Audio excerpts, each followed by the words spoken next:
Howdy folks, welcome back to Boondockery. In today's video, I'm going to explain why I believe that the Flick FLC or fighting load carrier is an ideal defensive rig for the average Joe. Since 2020, there have been 86.5 million firearms sold in the United States. Of those sales, way over 20 million were to first-time firearm purchasers or gun owners. Now, that shows me that there is a concern about an individual's self-defense.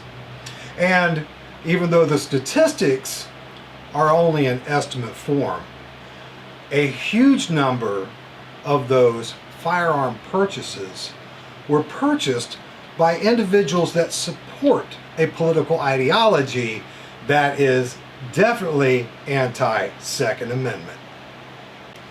Now, of these 20 plus million first-time gun owners, these people honestly truly believe that there is a need for them to be able to own a firearm for their own personal and home defense. Now, of these people that are first-time gun owners, probably are completely inexperienced with firearms. And there are a lot of gun owners out there that just really haven't had a need or desire to go shooting for a long time, and they may be a little rusty. Regardless to which side you're sitting on, everyone needs to get training, preferably by a professional. However, I don't isolate professional from someone that takes money to train you. I view this as someone that has tremendous amount of real-world experience, combat veteran, law enforcement, what have you, that knows their way around a firearm all the way around to teach you. Now, this whole video is focused toward the beginners, the people that aren't gun people, okay? So those of you that are gun people and you have like the ultimate tricked out AR-15, you've got about $3,000 minimum wrapped up in it. You have the highest speed rigs by the greatest companies out there. It's on the market. You have the coolest body armor, all that good stuff. This isn't for you. This is not going to be something that you're going to enjoy. As a matter of fact, you're going to look at it, you're going, oh, for the love of Pete, just get on with it. No, this isn't for you guys, okay?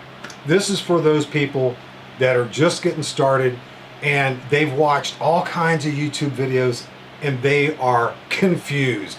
They don't know which way to go. They don't know if they need to have a bump bag. They don't know. They don't know. They don't know. So what I decided to do is to take the Flick, the fighting load carrier, as a basis to develop a defensive rig for personal defense, home defense. And if the need were to exist or materialize to where you needed more than a personal or home defense rig, it can be upgraded very easily for higher levels of conflict. So those of you new gun owners, you're confused, you're overwhelmed. Sit back, I'm going to walk you through the basics of the Flick, explain my philosophy on why I believe using something like this is better than, let's say, a bump bag. I'm going to be explaining all that stuff and hopefully make enough sense to you to where you would be confident in purchasing one of these super inexpensive, readily available pieces of equipment to use for your personal defensive rig. Now, for those of you that are gun people, don't go away just yet. I do have a genuine, sincere request of you. even if you don't want to watch the rest of the video, please go through the comments and offer your humble, kind advice to individuals that ask questions.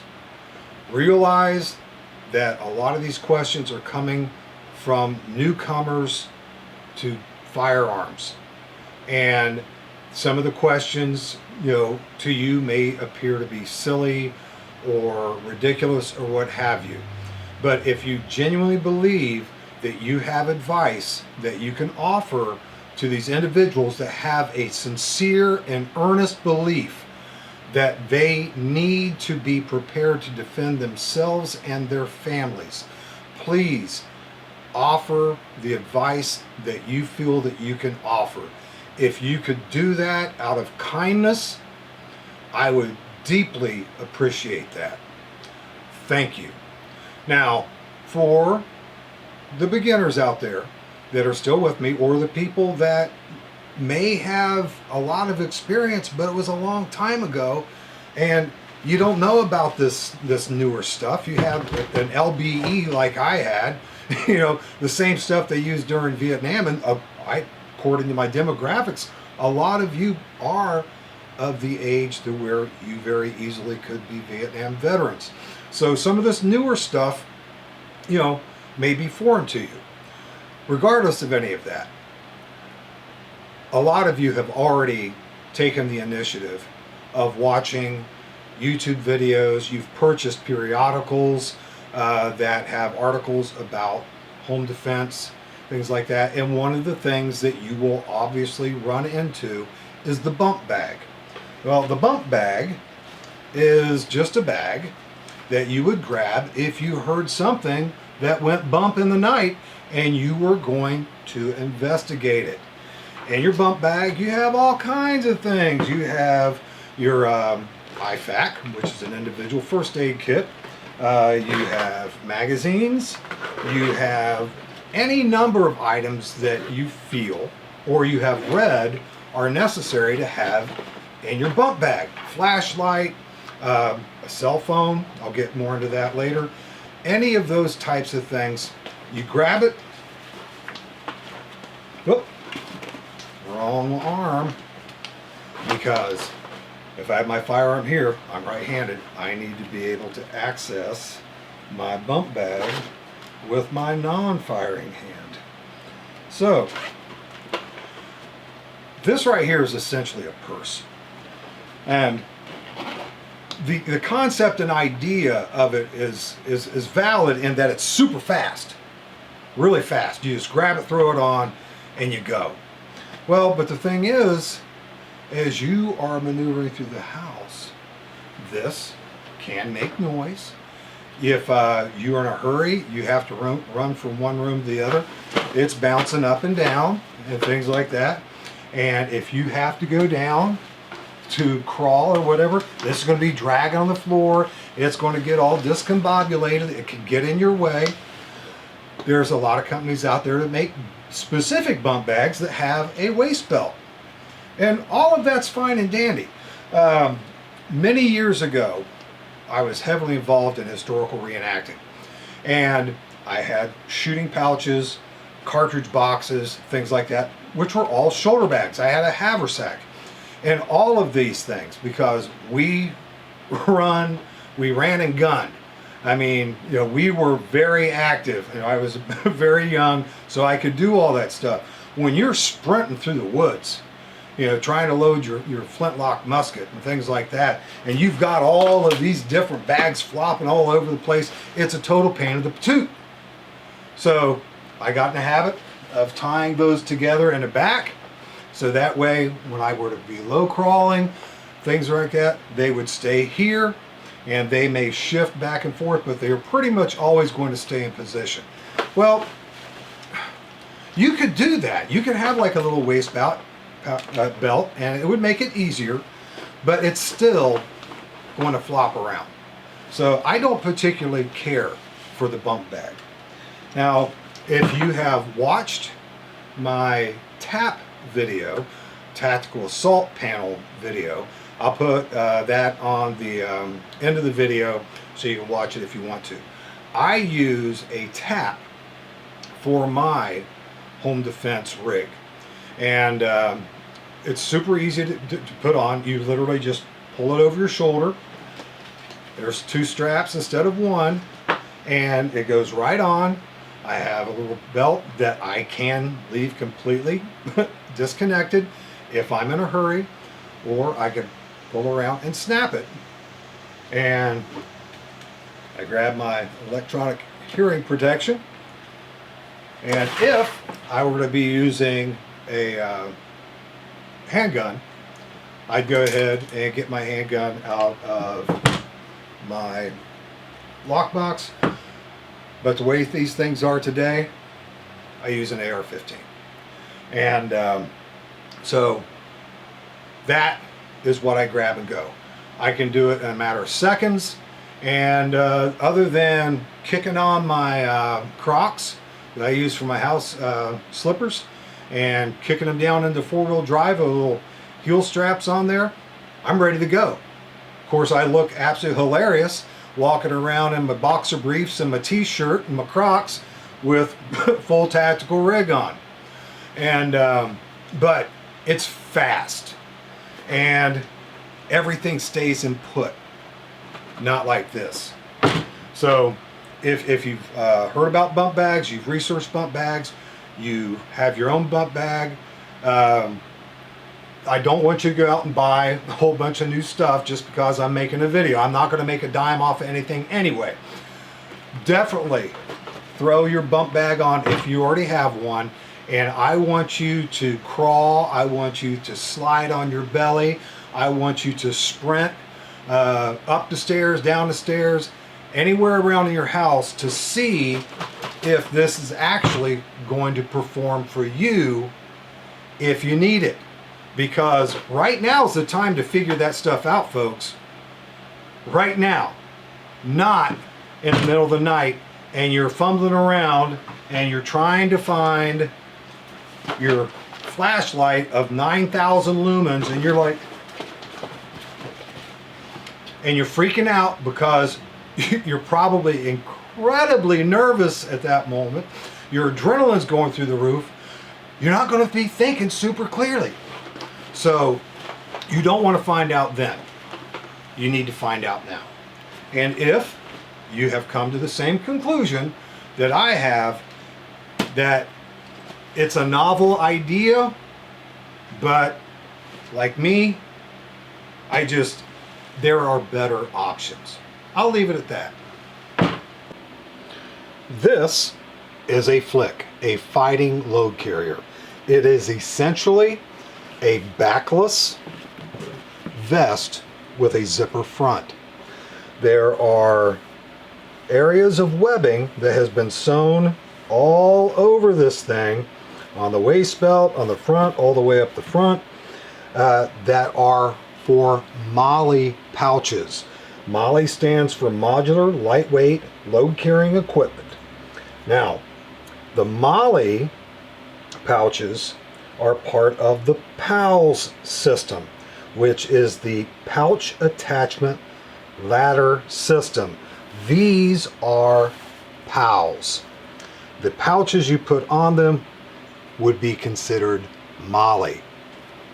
That being said, I'll take you through the basic features of it. You'll notice that there's a buckle here. I'll go over that in a second. It's a zipper front, and you will see that there is another set of buckles here.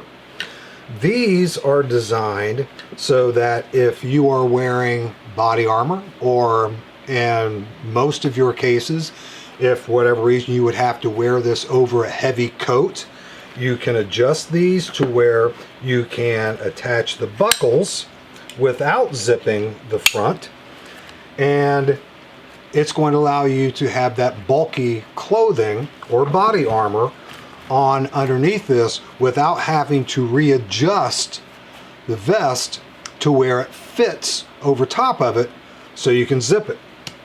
You would adjust this initially so that you can zip it around your body, maybe just wearing a regular shirt.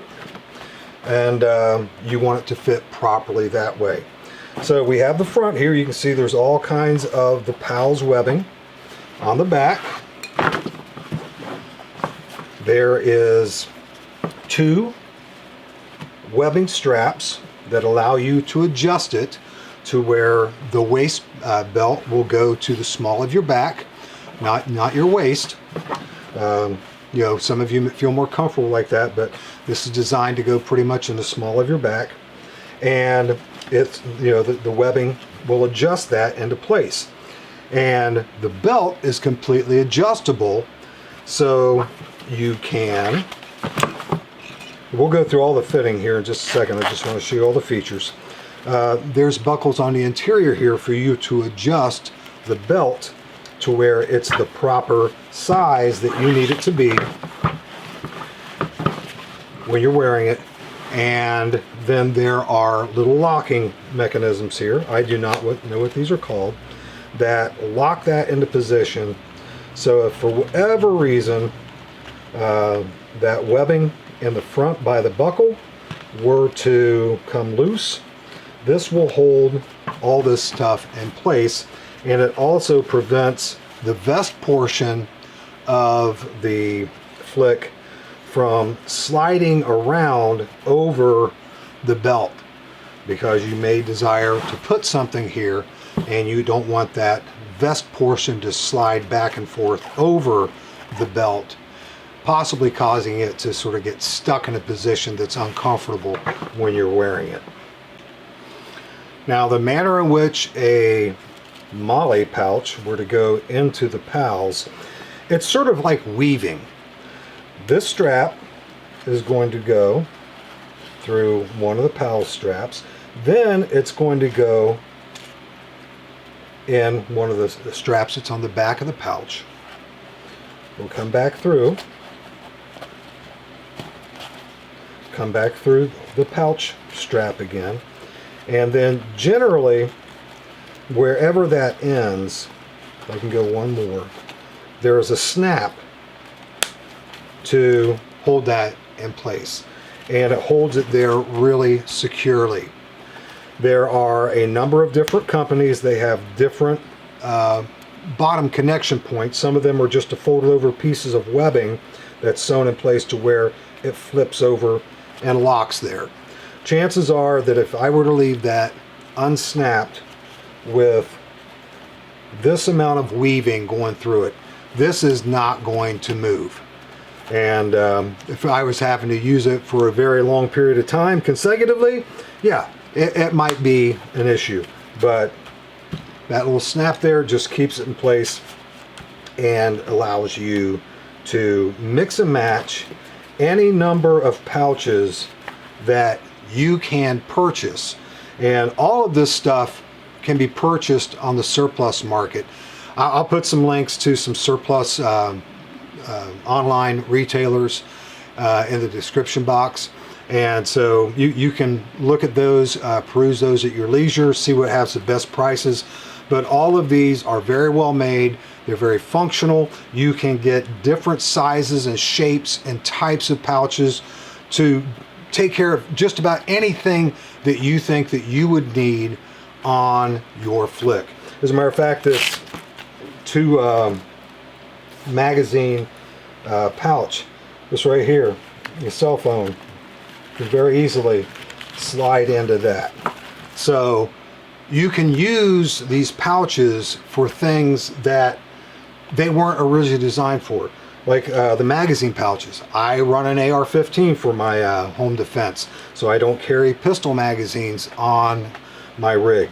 This right here very easily would be for a multi-tool, a multiplier, one of those pocket knife type things. You could put a pocket knife in it.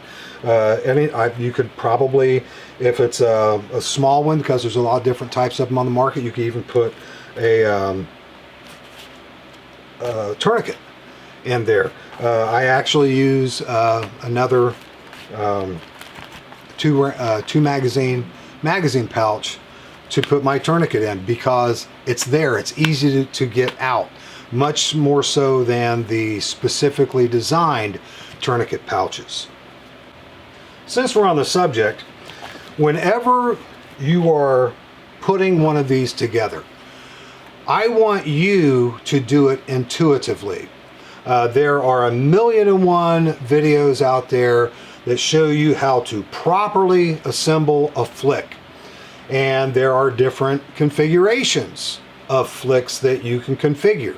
Like you have the patrol leader flick, you have the rifleman flick, you have the grenadier flick, you have the shotgunner flick, you have the machine gunner flick. And there's all kinds of videos that shows you how to set those things up. They're fantastic. The people that put them together, I mean, are amazing. They really know their stuff, and they're fantastic teachers. But unfortunately, for home defense, you're not going to need that configuration that you would have for a basic rifleman's kit. Not necessarily. However, if by any chance things were to happen in our nation to where you would need a flick like that, just buy the extra pouches and, you know, have them on hand, and you can completely reconfigure this thing with whatever pouch configuration you want for any mission you want. But as far as home defense, what you're going to do is you're going to sit down, okay, what do I need? Okay, what size pouches are available for what I need? Does it fit? You get them, you try it out. And then once you have pouches for the things that you think you need, then you put it on the PALS webbing and put it on. Wear it around. Jump up and down. Run around with it. Do the same things with the flick that I was telling you to do with the bump bag. And see how it works. But instead of going through all of the hassle of weaving all of these things through all that different PALS webbing and then the MOLLE webbing on the back of the MOLLE pouches and things like that, which takes a long time, and I have arthritis, so it's really rough on my hands when I do that. What you're going to do is you're just going to take your straps of your MOLLE straps and run them through the PALS all the way through.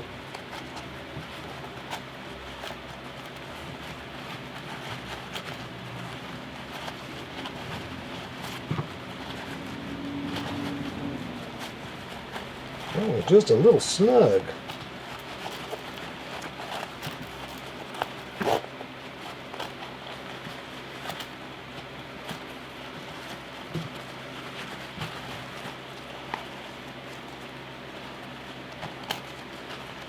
Once you have it run all the way through, then just snap in place. This is not the way you would want to do it as a shortcut when you're doing your final rig. But to do it like that, you have avoided having to spend all of that time lacing it through the PALS webbing in order to see if it's going to work. Then once you have it configured the way you want, then you give it a test run, see how it works, and if everything works great, well, you just take one pouch off at a time, run it through the PALS webbing properly, lock it in position with the snap, and you're good to go. If something didn't work, something was in your way, then rethink it, pull it off, run it through again, and try it out. But the whole focus of setting your flick up is setting your flick up for you. You have to make the determinations what is easier for you to do as far as accessing your ammunition, accessing your first aid, accessing your flashlight, whatever it is you decide you put on here. You have to do what's going to work for you. And it doesn't matter who says what on what video. If it doesn't work for you, it doesn't work for you. So you have to figure that out. Now, the beautiful thing about this system is that it doesn't really matter what firearm you decided to purchase for your personal defense and your home defense, because chances are someone out there makes a pouch specifically for the type of ammunition or the ammunition delivery system that you have for your firearm. Like for a semi-automatic handgun, there are small pistol magazine pouches, and let's say that you have a pistol caliber carbine. Well, yeah, they make very long magazine pouches. I have some. They're already on a rig, or I have one out to show you. But if you are just using a semi-automatic handgun, you could have several of these all across. So you can carry several loaded magazines with there. Standard AR-15 magazine. And the beautiful thing about the USGI surplus magazine pouches is you can have two standard aluminum magazines or one Magpul magazine. You can actually carry two of the Magpul magazines in here, but it's a very tight fit. And if you're going to keep it loaded for any period of time, it's really going to put a strain on the elastic. Now let's say, okay, you decided to go with a shotgun. That's a fantastic choice for home defense. They actually make shotgun shell pouches for this, and I've got a rig that has those on it, and I think I own 20 different rigs, and each one of them's configured differently for different types of firearms. And but what I decided to go for, as far as the shotgun shell, are these elastic cards. And the beautiful thing about these is that if you put the loop section on your shotgun, you can use it as a side saddle, and you just, this is self-adhesive. You go ahead and put that on your shotgun, and whenever one of these is empty, you peel it off, and then you stick a fresh one on, and it's fully loaded. And let's say you don't want to do that with your shotgun. Well, this is a really good way to use your AR-15 magazines in a way that they weren't intended to, but it still works. Right like that.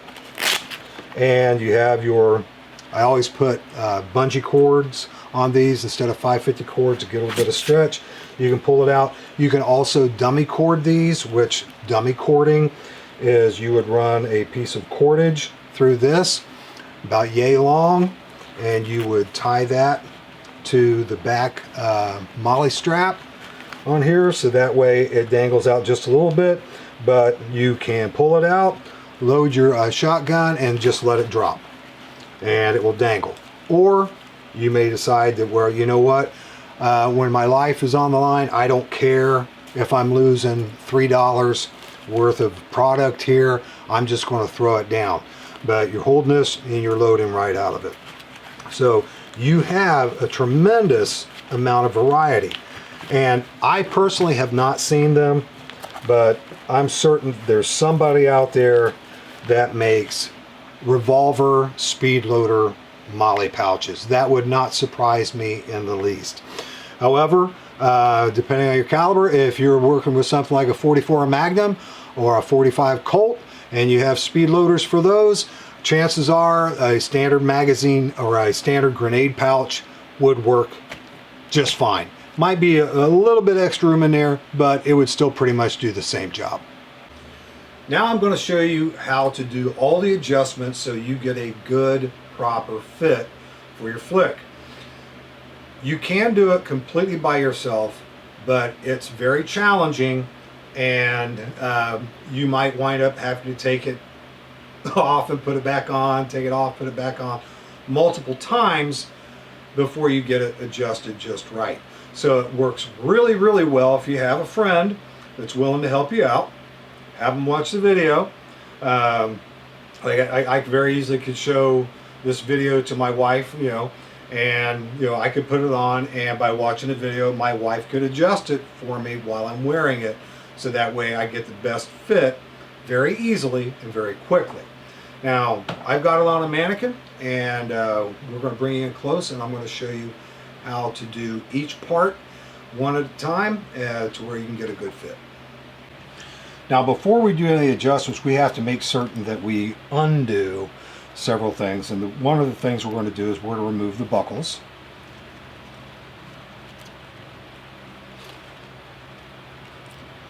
It comes off pretty easy. And I'm just going to lay those onto the sides that they were on, so that way I know which side they're going to go back on. And then there is a ladder lock right there, and we're going to remove the webbing from the ladder lock, at least up to about that point. The only thing we're actually removing is this bit of webbing from one side, and we're just loosening this up. So we'll make our adjustments from there. Now on the waist belt, here toward the end, this is still the vest portion here. There is like a little T webbing. It's got a rigid piece of plastic inside the webbing, and that's just going to lock that belt into position. I'm going to remove that from both sides as well. Now we're going to turn it back around. And what we're going to do is we're going to pull this inner loop here, this inside section here, up. And you might have to pull the sleeve out of the way here. You might have to pull the belt through just a little bit as you're adjusting it. Just hold that, the vest portion, and that belt will come through. And you want to do this the same on both sides. So if you have your webbing stopped on the ladder lock on both sides in the same way, just pull your webbing out and ensure that they are the same length. And if you can do that, and it's snug around the small of the back, across the belly, you know that's in good shape. Oh, I guess you could just take those all the way out. So,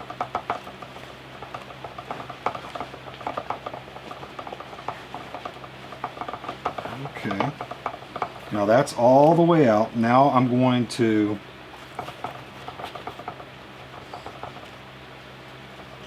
return the webbing into the ladder lock.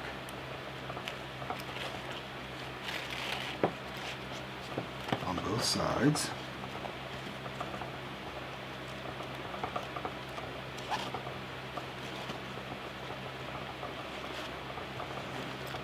And then I'm going to run the excess through the other side the way it was.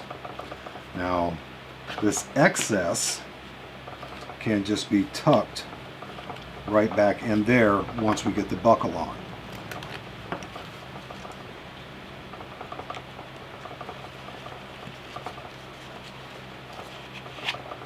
So it's now adjusted around the waist, so it will have a good fit around the waist, well, not the waist, but small the back across the belly. And when you put your buckle back on, you are going to do so. There's two sides. There's one side that has like teeth on it, and one side that's smooth. The one side that's smooth on this portion is going to go toward the back. And we're going to start with the first opening, pull it up and through, and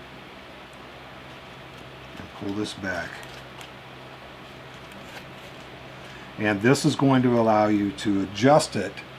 If you're putting it over a coat or something like that, all you do, you grab the back portion, pull it out. If you need to tighten it, you just pull the webbing here, and it's where you need it to be. And you do the same thing with the other end of the buckle.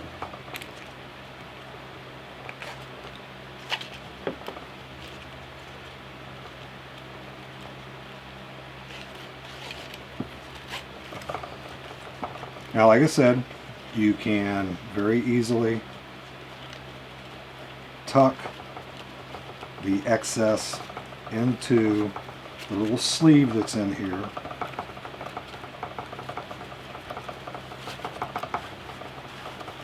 So it's out of your way.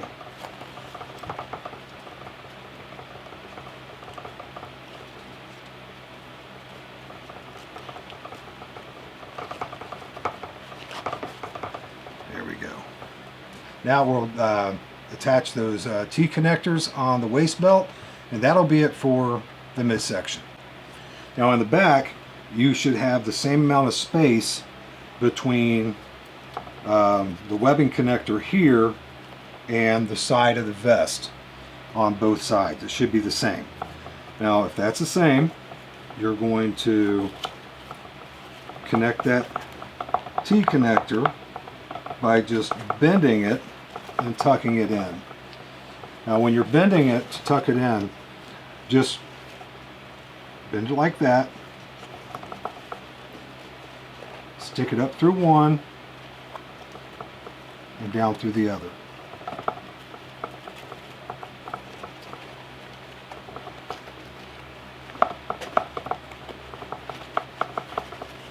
Now that's going to hold that belt into place and it won't shift or adjust. Now the next thing we're going to be doing is we're going to be adjusting the yoke straps. We'll start with the strap that's coming up through here that's actually connected to the front portion of the vest. I'm going to bring the camera a little bit closer so you can see how I'm doing that here, and then I'll show you, pull back, and we'll show you how to do the final adjustments at the bottom. Now again, this strap is the strap that connects to the area of the vest that I just showed you, and this other strap is going to go down to the belt.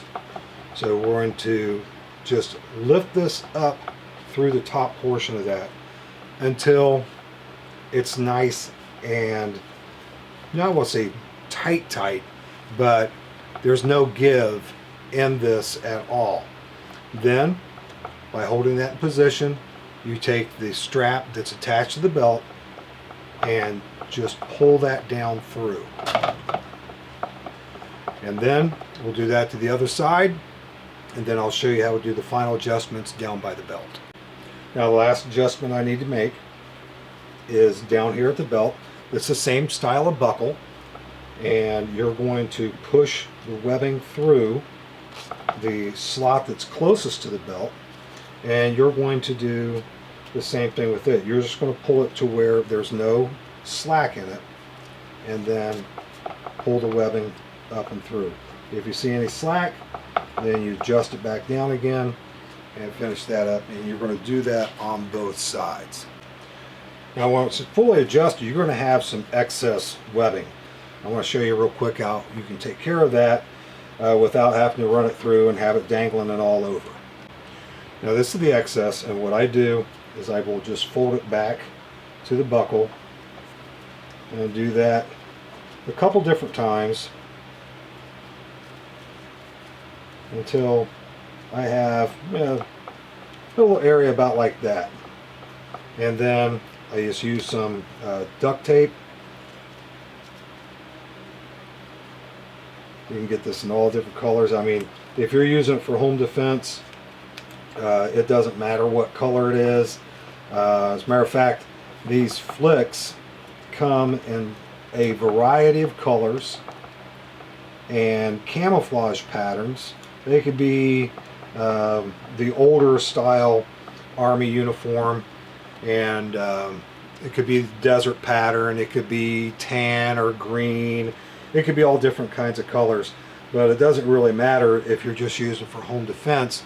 But if by any chance you do want something that's going to blend in with your terrain, your outside terrain, you can dye this stuff with RIT Dye. I've got a video on that too. It shows how to dye this.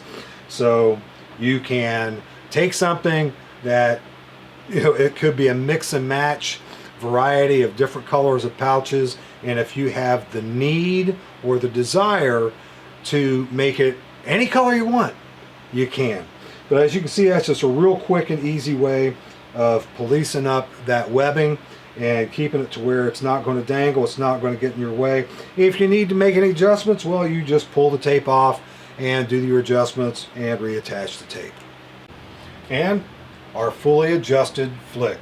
One thing that I did not mention at the very beginning, definitely make certain when you're putting this on, before any of the adjustments are being made, make certain that you either zip this up or buckle this, so that way when you're definitely adjusting the back sections, this is already going to be flat against your tummy, and it's not going to gap at all in the back, and when you close it up, it will actually fit. Now, the one thing I was telling you about as far as being able to use these buckles for putting over something thicker. If you feel you need to put a coat on, or you're going to be putting it over a coat or something like that, you just pull your buckles out.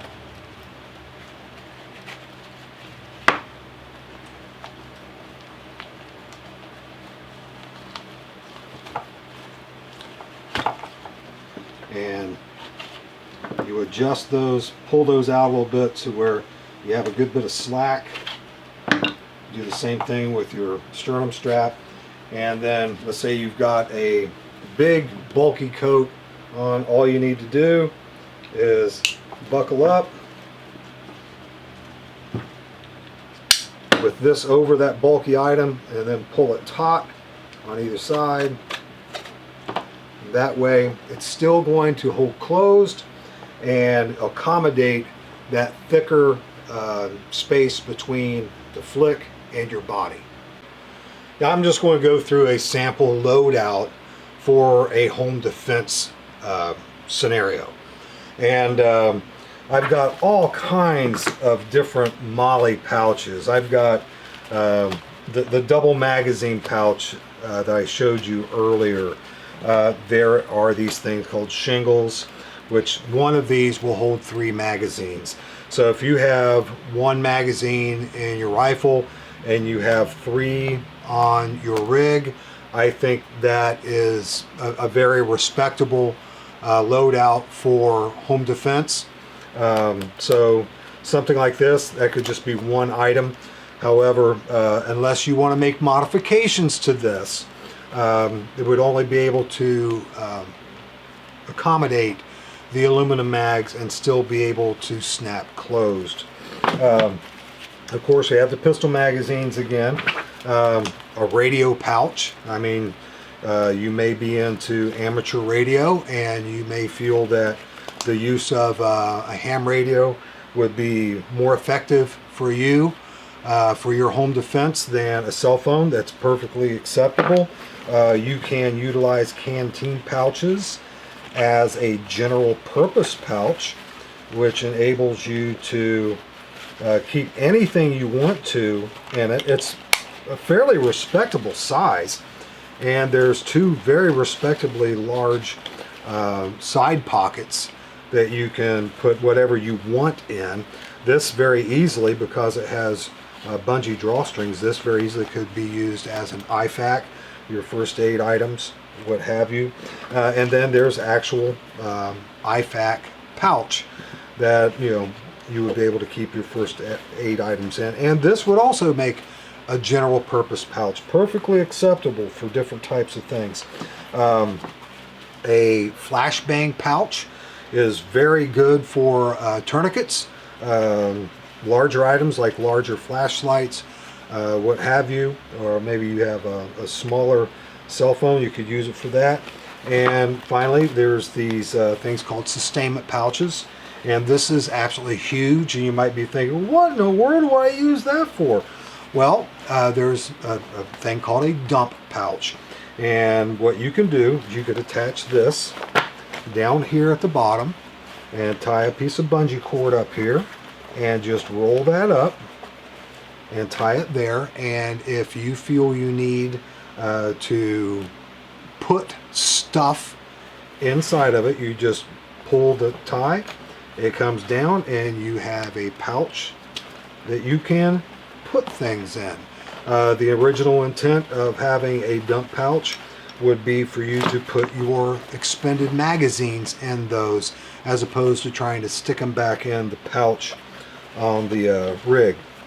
Now, I think just for the sake of doing an experimental loadout, I am going to use an IFAC, and I'm going to put my IFAC on my right side because where it's going to be located, excuse me, I'm backwards. Okay, I'm going to put it on my left side, so that way that is out of the way of my arm and elbow when I'm using my rifle or shotgun. And again, I could use either the canteen pouch or an IFAC pouch, or any general purpose pouch big enough to hold your first aid items in there is perfectly fine.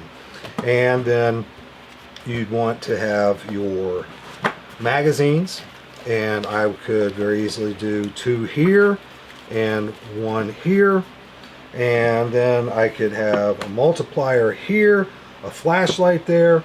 I could also put one of these up here for my cell phone, and any possible layout that you can think of. Where would be the most logical place for you to get to these things in a logical manner and order in order for you to use them? Now, when you play with this stuff, you have to think about how they would be used in an actual defensive situation. How would you get to these things? How would you use them? And practice that. Actually, go through your house, and you may not feel comfortable around your family using your firearm. If that's the case, you really need to have a serious sit down with your family. But you don't necessarily have to use your firearm when you're trying to figure out the practicalities of this, but it would make it so much easier if you would.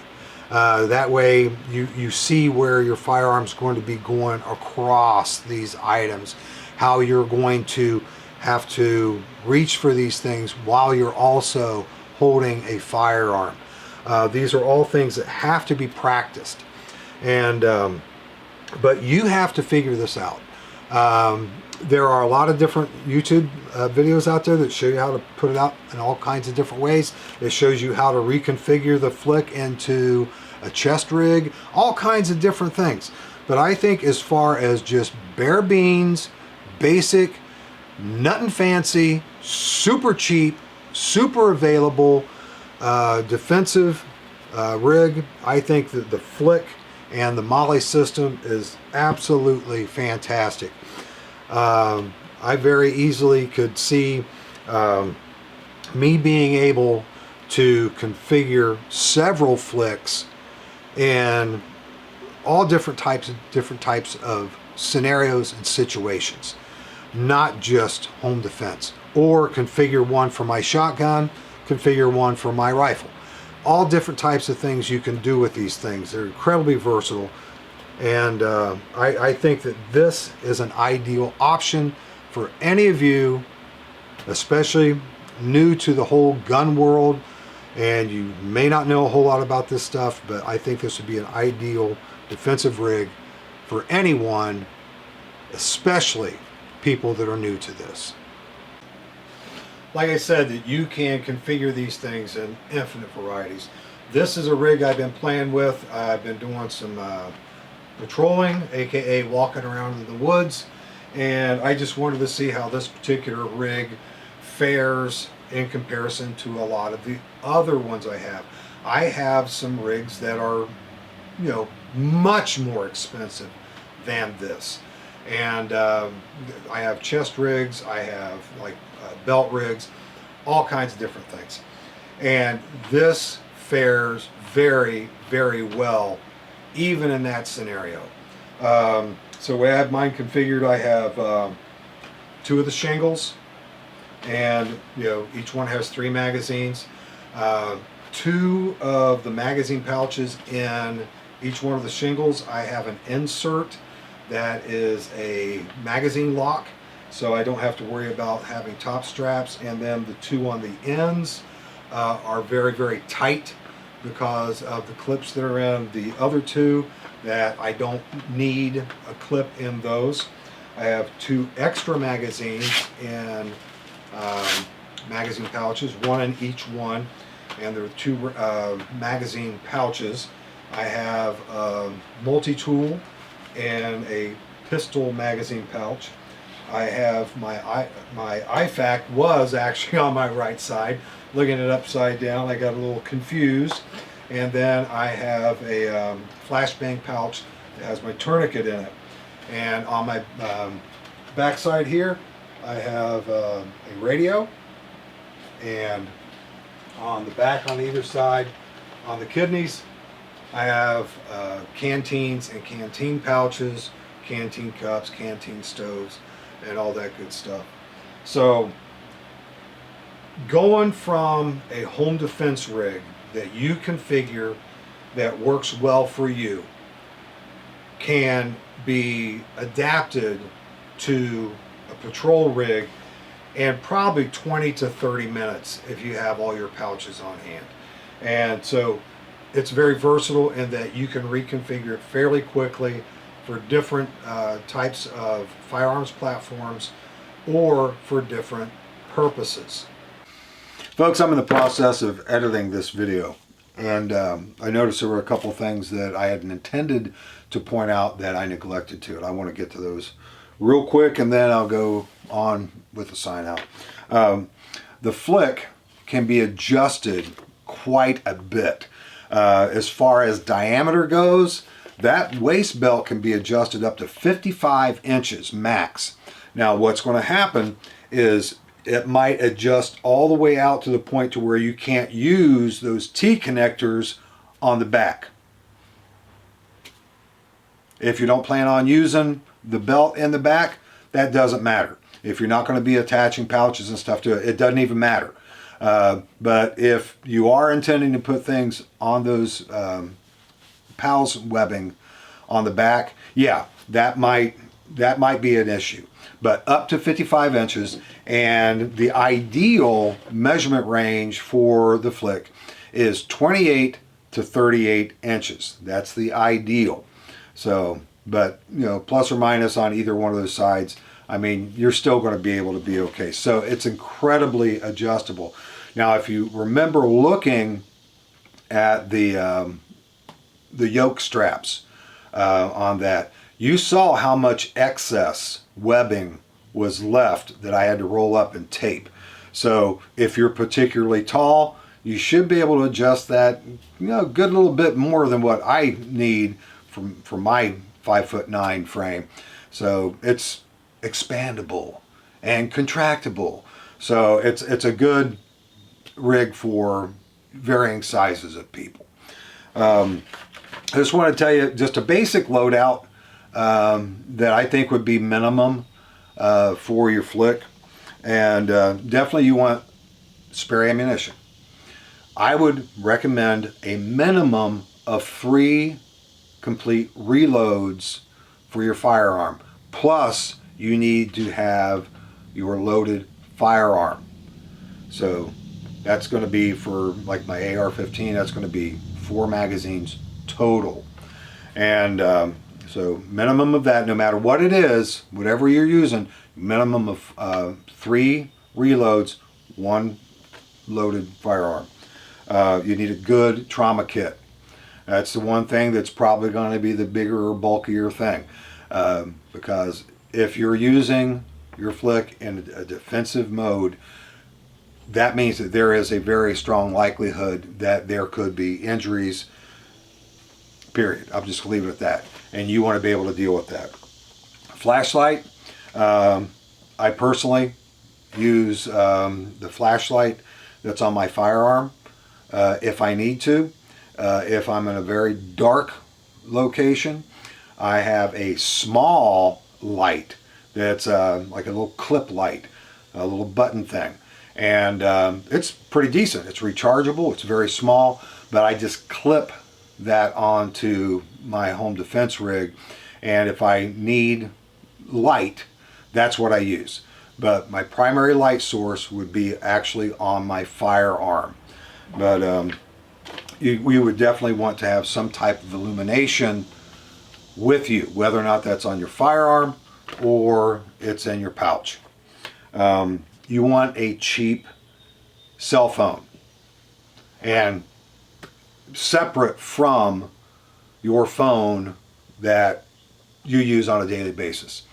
I use Straight Talk just simply because it makes sense to me. I don't like playing games, jumping through hoops, and I could care less what new model of phone that I can upgrade to through my new plan. I don't care about that stuff.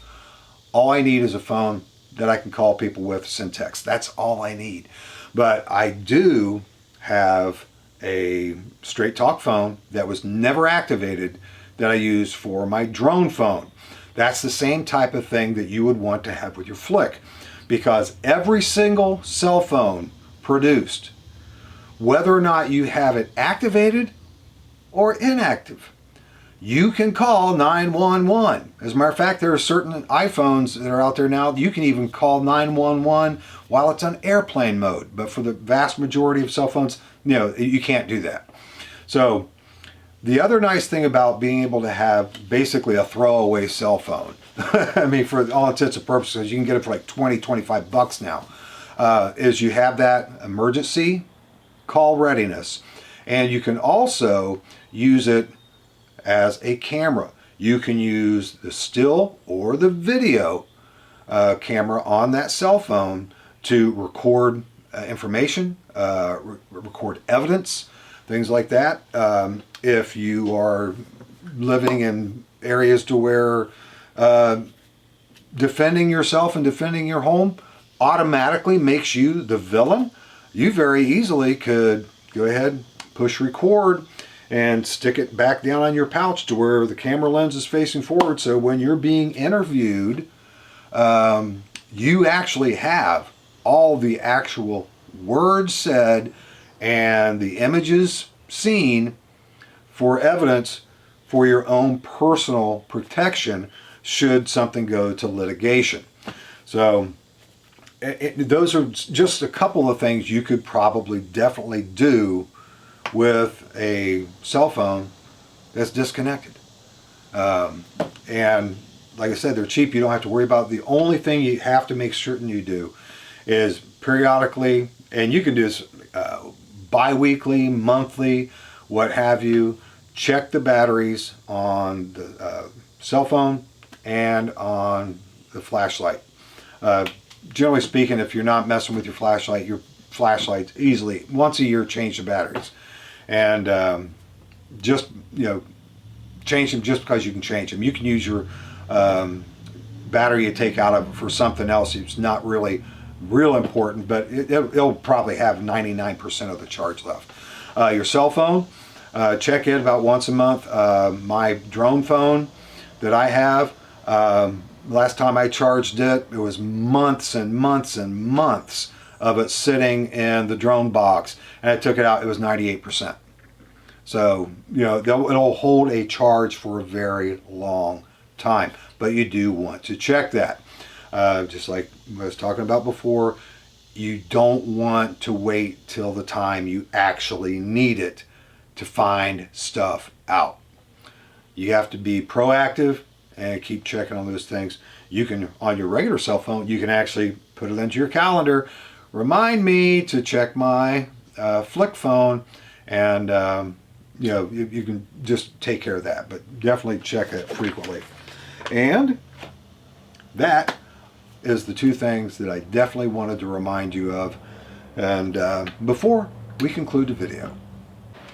My goal today is to introduce those of you that are new gun owners, first-time gun owners, that really truly believe that you need a firearm for your own personal and your home and family defense, and to show you an affordable, readily available, very versatile item that you can use as a platform for all the necessary items that you would want to have with you while defending yourself or your property or your family. And hopefully you see this. It made sense to you as far as my rationale behind it, and this could be something that you could configure for your defensive purposes.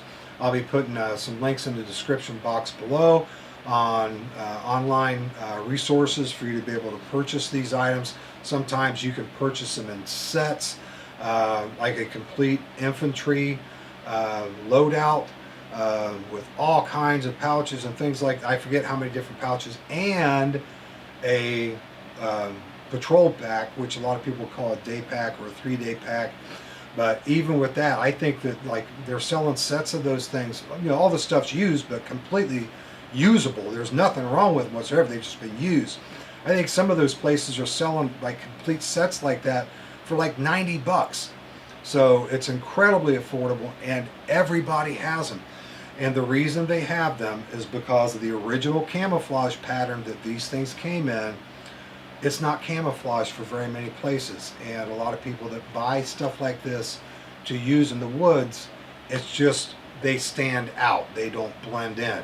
The exact opposite of what you want camouflage to do. So that's why it's all out there, folks. People just don't like the pattern. And but like I said, this was that pattern, and I dyed it with RIT Dye. I got a video a few months ago.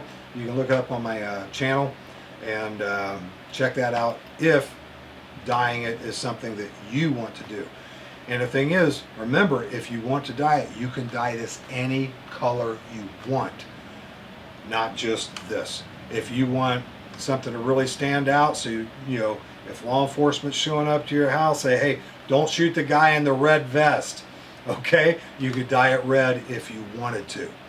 So with all this, hopefully it all made sense to you. Hopefully it was clear enough, and as far as all the instructions on the adjustments, how to test fit pouches and things like that. And it's going to be a usable tool for you when you pick up your own flick in your own pouches. Folks, those of you, but the 10% of my viewers that are subscribed to me, once I close out on this one, go ahead, stick around. A few things I want to share with you. And if you're not subscribed, you're the 90% of my viewers that aren't subscribed. Get out of here. You got things to do. Well, folks, there you have it. As always, thanks for watching.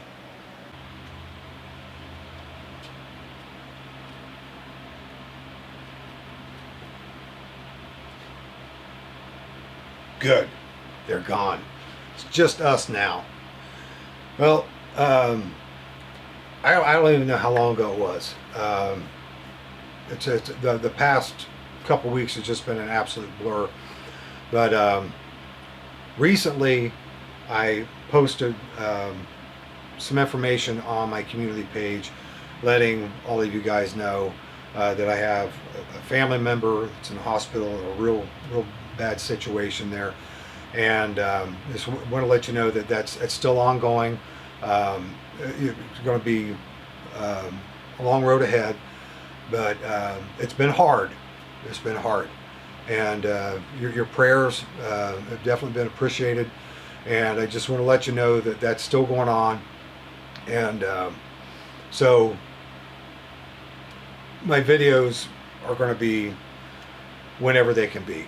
And I had to force time to get this one done because I feel the urgency, and especially those individuals that are novices. They know they need to defend themselves, but it's not their thing. It's just like it's all new to them. And I honestly believe that the flick system for someone that's brand new to all this stuff is easy to understand.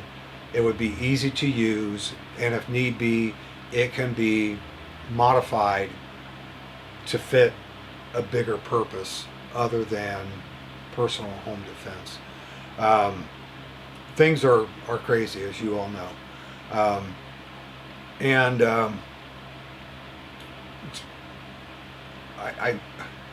I shudder to think what would be going on right at this moment had that gunman found his mark and had actually assassinated President Trump. I can't even fathom what the United States would be doing right now. Let's see, this is, I think it's Monday. I honestly don't know. The past couple weeks it's just been such a blur, but I think it's Monday. And I guess over the weekend there's this huge computer virus thing that happened. You couldn't do any banking. The airports were all messed up. Train stations were all messed up. 911 situations were all messed up. And, you know, both of those events could have been a whole lot worse than what they were. But if they were, think about the implications. There are so many categories of potential threats to us as individuals and our way of life. And then in each one of those categories, there's all kinds of individual things. It's enough to drive you crazy trying to take it all in. And so I feel very blessed being able to find the folks on YouTube that I do get information from.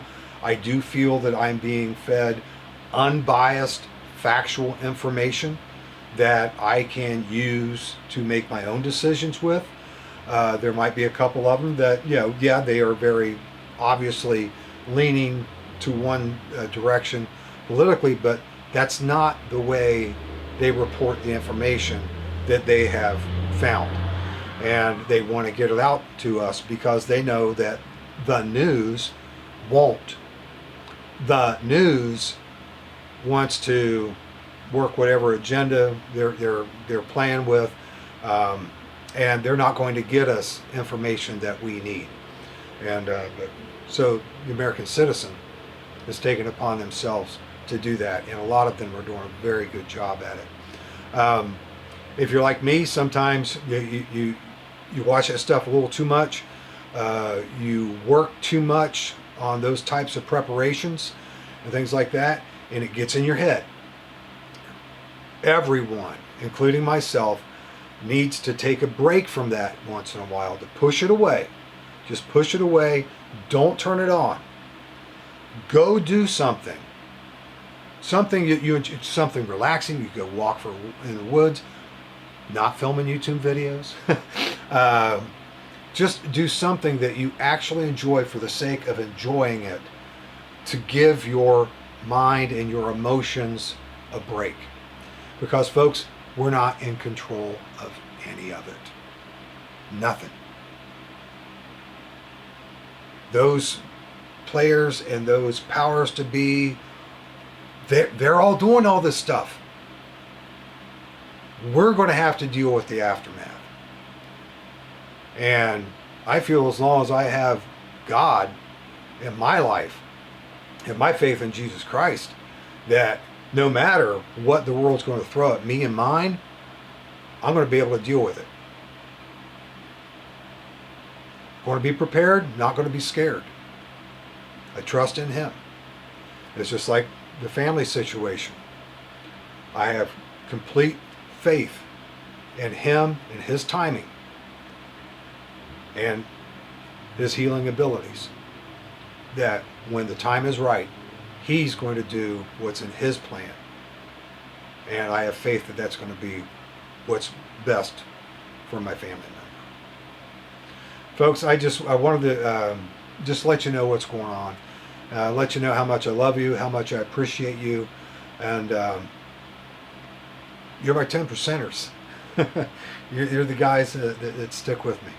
And I always so deeply appreciate the comments, and I feel like you're my boondockery family, and I appreciate you. Just want to let you know that. Well, folks, stay positive, Remember, we were not created with the spirit of fear. And just God bless you, and may He keep you. And, well, folks, I'll see you next time.